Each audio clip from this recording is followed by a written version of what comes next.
팔척 귀신. 아버지 실가는 차로 2시간 조금 더 걸리는 곳에 있어. 고등학생이 되어서 오토바이를 탈 수 있게 되자 여름방학이나 겨울방학 때 종종 혼자 놀러 가곤 했어. 할아버지랑 할머니는 잘 왔어 하며 기뻐하며 맞아주셨지. 마지막으로 간 게 고3 올라가기 직전이니까 벌써 10년 이상을 안 간 거야. 결코 안 간 게 아니고 못 간 거지만 이유는 이래. 봄방학 시작하자마자 날씨 좋아서 할아버지 댁에 오토바이로 갔어. 아직 추웠지만 들판이 따뜻하고 기분 좋아서 잠시 쉬고 있었는데 하고 이상한 소리가 났어. 기계적인 소리가 아니고 사람이 내는 느낌이었어. 그건 된 소리든 거센 소리든 어느 쪽으로도 들릴 수 있는 느낌이었어. 뭐지 하고 보니까 정원마당 담장 위에 모자가 있는 걸 발견했어. 담장 위에 놓여있던 게 아니야. 모자는 그대로 옆으로 이동해서 담장 끝까지 오자 한 명의 여성이 보였어. 모자는 그 여자가 쓰고 있던 거였지. 여성은 흰 원피스를 입고 있었어. 하지만 담장 높이가 2m 정도야. 그 담장 위로 얼굴을 내밀 수 있다니 얼마나 키 큰 여자인 거야. 놀라고 있으니까 여자는 다시 이동해서 시야에서 사라졌어.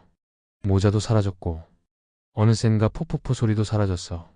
그때는 그냥 키 큰 여자가 두꺼운 부츠를 신었든가 굽 높은 신발 신은 키 큰 남자가 여장했든가 정도로만 생각했어. 그 후 거실에서 차 마시면서 할아버지랑 할머니한테 방금 전 일을 이야기했어. 아까 키 큰 여자를 봤어. 남자가 여장한 걸까? 담장보다 키가 크고 모자 쓰고 포포포 하면서 이상한 소리 내고 있었어. 라고 하자 두 분 움직임이 멈췄어. 진짜 딱 멈춘 거야. 할아버지가 갑자기 화난 얼굴로 언제 봤느냐, 어디서 봤느냐, 담장보다 얼마나 컸느냐 하고 질문을 퍼부었어. 할아버지 기백에 눌리면서 대답하자 갑자기 폭도 전화기로 가서 어디론가 전화를 걸었어. 미닫이 문이 닫혀 있어서 무슨 얘기하는진 잘 몰랐어. 할머니는 떨고 있는 것처럼 보였어. 할아버지는 전화 끝내고 돌아오더니 오늘은 자고 가거라. 아니라 오늘은 돌려보낼 수 없게 됐다. 라고 말했어. 내가 엄청나게 나쁜 짓을 한 건가 하고 필사적으로 생각해봤지만 아무 생각도 안 나. 그 여자도 내 쪽에서 보러 간 게 아니라 저쪽에서 나타난 거고. 그리고 할멈 뒤 부탁해. 나는 A씨 데리러 갔다 올 테니라고 말하고 경트럭 타고 나가셨어. 할머니한테 주저주저 물어봤어.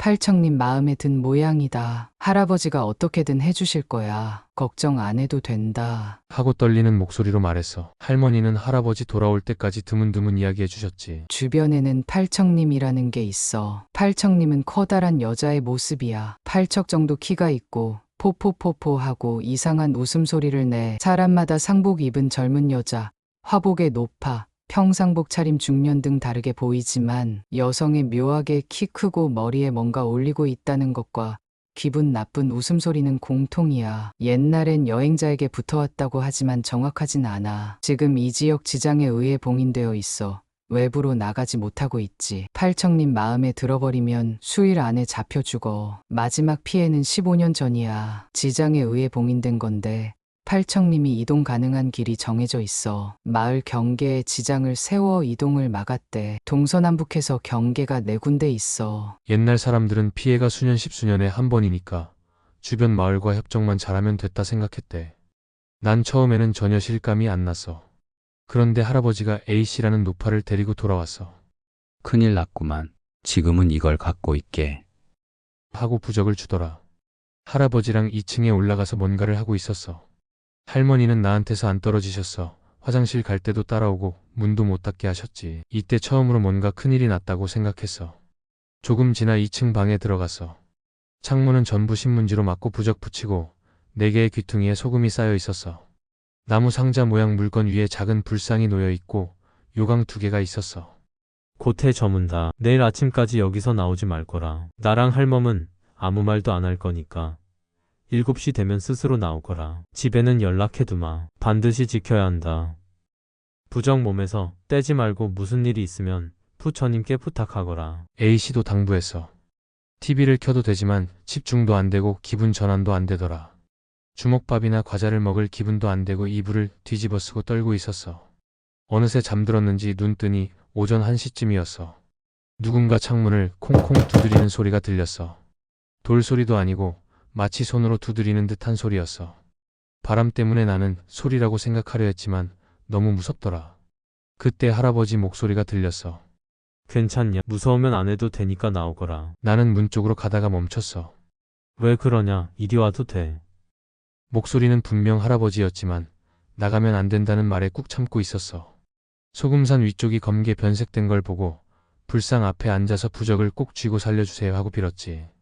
그런데 그때였어. 또 이상한 소리가 들리기 시작했어. 그리고 곧 창문을 통통 두드리는 소리가 났어.